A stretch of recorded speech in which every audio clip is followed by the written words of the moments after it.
అనకాపల్లి జిల్లా పరవాడలో భారీ చీటీల కుంభకోణం వెలుగులోకి వచ్చింది. సామాన్యుల నమ్మకాన్ని ఆసరాగా చేసుకున్న బండారు రామారావు అన్న వ్యక్తి సుమారు 5 కోట్ల మేర కుచ్చుటొప్పి పెట్టాడు. మహిళలు, కూలీలు, చిరు వ్యాపారుల నుండి పెద్ద మొత్తంలో వసూలు చేసి పరారైన నిందితుడిని పోలీసులు ఎట్టకేలకు విజయనగరంలో అరెస్ట్ చేశారు.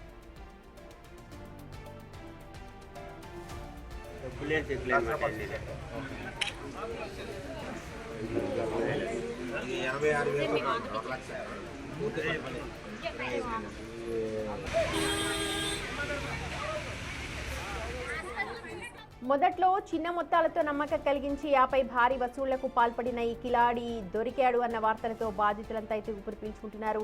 నిందితుని అరెస్టు విషయం తెలియగానే మరికొన్ని ఫిర్యాదులు కూడా వెల్లువెత్తాయి. ఇటీవల పోయిన ఆఖరిలో మాకు ఒక ఫిర్యాదు వచ్చిందండి.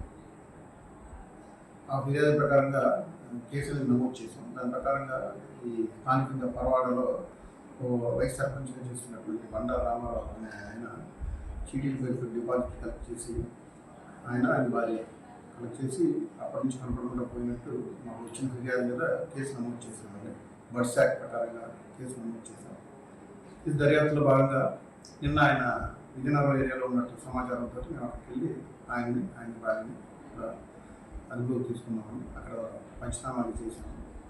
తదుపరి పోలీసులు తీసుకొచ్చి ఇప్పుడు పూర్తి స్థాయిలో ఎంక్వైరీ చేస్తున్నాం. అసలు అన్ని కూడా సవాల్ చేస్తున్నాం. ఇందులో బాధితులందరూ కూడా వస్తూ ఉన్నారంటే అందరి దగ్గర నుంచి కూడా బాధితుల దగ్గర నుంచి ఈయన ఎంత కలెక్ట్ చేశారు ఎటువంటి పూర్తి స్థాయిలో అటెండ్ చేస్తాము. బాధితులు ఎప్పుడైతే అరెస్ట్ చేసామో ఇప్పుడు వస్తున్నారు.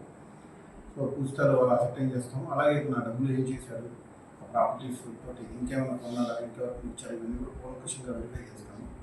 ఇప్పుడు మనకి టైం లేదు కాబట్టి కోర్టు వారి ముందు రిమాండ్ పబ్లిక్ చేస్తాం. తర్వాత పోలీస్ కస్టడీ కూడా ఫైల్ చేసి తీసుకుని దర్యాప్తులో భాగంగా వచ్చిన అంశాలను బట్టి తదుపరి చర్యలు తీసుకుంటాం.